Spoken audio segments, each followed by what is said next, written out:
think I'm on a roll.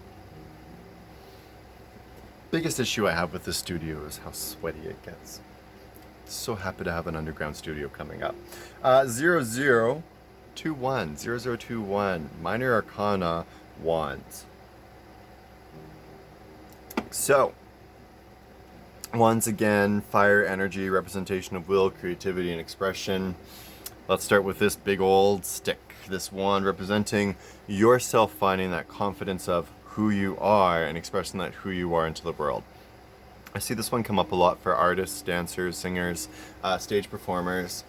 It comes up also too in a lot of those careers where you're going through more self-promotion and self-expression.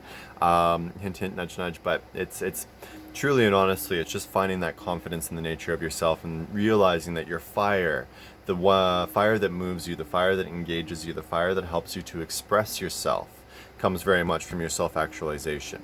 And one thing I've also like to mention, the way that each one of these guys holds the relic, the cup and the pentacle both being very in the hand open, that's a very feminine, receiving, accepting kind of dynamic, because again, feminine is sort of that taking energy in, or offering it, sort of in that kind of presented way.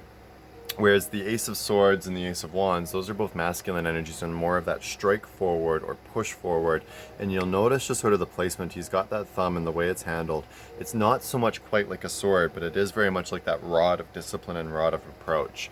There can be sometimes an aggressiveness that comes up with this one because people are pushing themselves out there directly and forcibly. The Two of Wands, personal favorite. The long vision, long view, holding the world in your hands and seeing all possibilities and all potentials. Dominion. And I use dominion very specifically. See, dominion for a lot of people, I dominate, I take over, and I own it all. And yes, no. See, to me, dominion is the area that you hold sway and influence and that you can affect in a way that changes and modifies its purpose and its nature in the world. So to me, this card is a reminder of our responsibilities to the environments and the places that are around us. It's a reminder to look at the courtyards that exist around our castles, to look at our jobs and the way that we influence the people in our communities. It's supposed to take that time to really look at the bigger picture and the bigger perspective of how you influence the world and how you interact with the world, and how that's helped or hindered by your actions and by your behaviors. Three of Wands, relating towards long journey. Still that long vision kind of concept, but we're looking more so towards journey, path, travel, exploration, expansion. I see this one come up a lot when people are going through moving, especially relocation moves that might be longer distance, out of province, out of state kind of dynamics. One of the trickiest things with this one too is also perspectives. Because of the angle of the light, what is actually water looks like sand in front of you. And a lot of people, sometimes you have to look deeper into the situation and see what's really happening. Am I stretching out somewhere that I want to be, or is it all a mirage and I'm actually seeing something that's different than what is actually there? So huge energies with this one about making sure that you're going through that journey, yes, but you're also observing the journey. They'll always say that the destination and the destination that you're going to is never as important as the journey that you take to get there. It's not how you end your life, it's what you did during your life. Four of Wands. I always liken this one to home. The four walls of home, the territory that we feel comfortable and secure in. For some people, that's more so their business offices than it is their actual home. But the energy waveform is supposed to be about a place that you feel comfortable, satisfied, and complete within. Either finding and discovering that place or just enjoying the fact that you have that potential within you. But it's very much a celebration card, a satisfaction card, a joyous card. Five of Wands, a little bit more complicated. Now, they're beating each other up from the outlooks, but this is not supposed to be about competitiveness and aggressiveness. This is entirely supposed to be about growth within team spirit. These people are all on the same team. They're scrimmaging against each other and trying to improve each other's skills. That way they can grow and develop with one another. And it's not really aggressiveness that we're seeing here, but it's camaraderie, teamwork, team play, finding yourself with others and finding your strengths and your weaknesses, both yours and theirs, so that you can learn, grow, and expand with that energy and share it around. Be careful letting that become too aggressive. Be careful becoming too competitive with that energy. Be very dangerous for a person. Six of Wands, victory, success, accomplishment. This one, again, super happy, super go chill. You're coming back victorious from whatever situation or accomplishment you've just finished, or heading off towards a next goal with full support, full empowerment, full guarantee that you're probably going to come up just fine. This is, again, finding that achievement and success within self. That is that reveling in your nature and your capacity. That is acceptance of accomplishment. It's confidence. It's look at me, a little bit. It's very much in that flow of we are more than capable to achieve and accomplish the things that we are trying to set out and put forward in front of us. A lot of the wand energies, gotta look at the patterns around them. Seven is where you get more of the competitive edge. Seven of Swords is standing up and defending your values, your beliefs, your opinions. Basically needing to be on edge because people are probably going to challenge what you believe or what you present or what you put out there. You need to be ready to kind of face up to those challenges and divert the energy that's coming at you aggressively to ensure that you are not put in a position of harm or pain or error.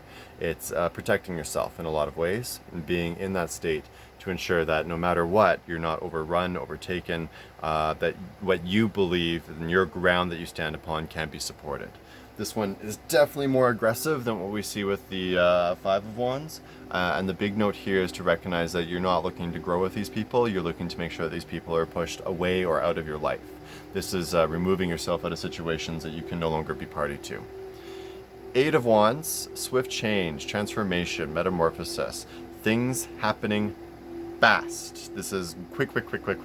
Nothing is stalled with this one. Nothing is held back with this one. This is going to move abruptly, swiftly, and importantly. Typically, it's good transformations. Sometimes it is, oh my god, I'm drowning, what the fuck do I do with this? And it's just find your sails and figure out your kind of coasting point. It can sometimes be attacks coming in very quickly and aggressively, or changes coming that make you feel very much ill at ease or ill rested. But it's important to know with this, it's more the energies that you work around it and how you respond to the situation than anything else. Nine of Wands is still standing up in defense of self, but this one I touch more so towards boundaries, barriers, what's appropriate, what's not, using your values and your beliefs to give yourself a certain amount of form and substance, defending the only gate because you know that it's an important gate for you to defend. Contrary to the Ace of Swords, the Eight of Swords, where we saw bondage and containment, this one there's still a freedom of an action and movement that can happen forward. The person has capacity to make change and make movements if they so desire. They're not in bondage, they're an expression of themselves. And by using that expression of selves, we can create boundaries, barriers, limits on how other people can come over us, influence us, and affect us. It's essentially an energy demanding of us to lay out those boundaries for us where possible. 10 of Wands, overburdened, taking on too much, trying too much. Oppression sometimes comes up with this card, and having put, is this person actually doing this of their own free will, or are they being forced to do it, being the dynamic there? And needing to recognize that if you can do things in smaller loads and smaller capacities, that will always be the better flow and the better approach. As soon as you start having to do things too much all at once, you're going to wind up doing harm to yourself or others, and that's where the real risks and the real dangers start to come into play. So if you're carrying too many sticks, lighten your bundle. If you're not allowed to lighten your bundle, why the fuck not? And in any case, in any situation where you're being forced into working into labors, it's standing up and defending yourself and preventing those energies from overrunning you and making you the worst of yourself and the worst of your state of beings.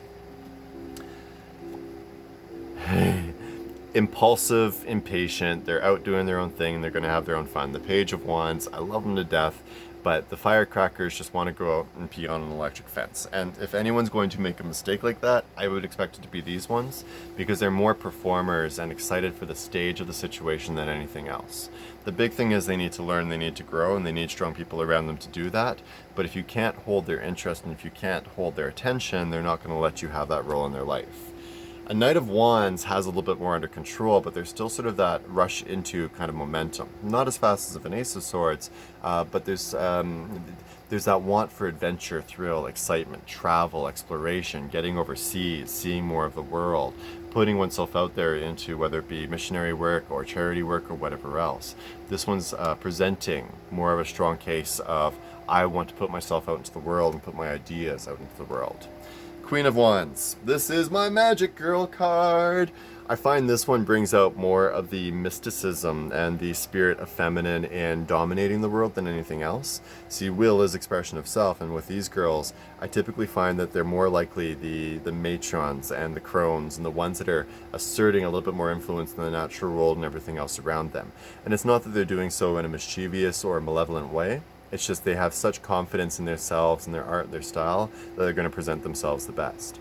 This is your favorite stripper. This is your favorite performer. This is your burlesque dancer. This is the fire and the passion that most men are just trying to bridle and tame, but you just can't. King of Wands, lots of ego, lots of authority, lots of power, lots of I can make anything happen when I want it to happen. The Leo mindset definitely comes in with this one.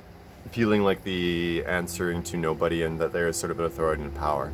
You'll notice the stance on the man looks ready to rise, ready to action. There's more of an aggressiveness and a boldness to this energy than with most of the other kings. And it's because they have such confidence and such fire within themselves, they're not going to let themselves be challenged, put down, or lessened in any way, shape, or form. If you want to fight, they're damn well going to give you a fight. And if that means they got to put you down or you got to put me down, then so be it. But it's going to be a fight worthy of both of us, no matter what.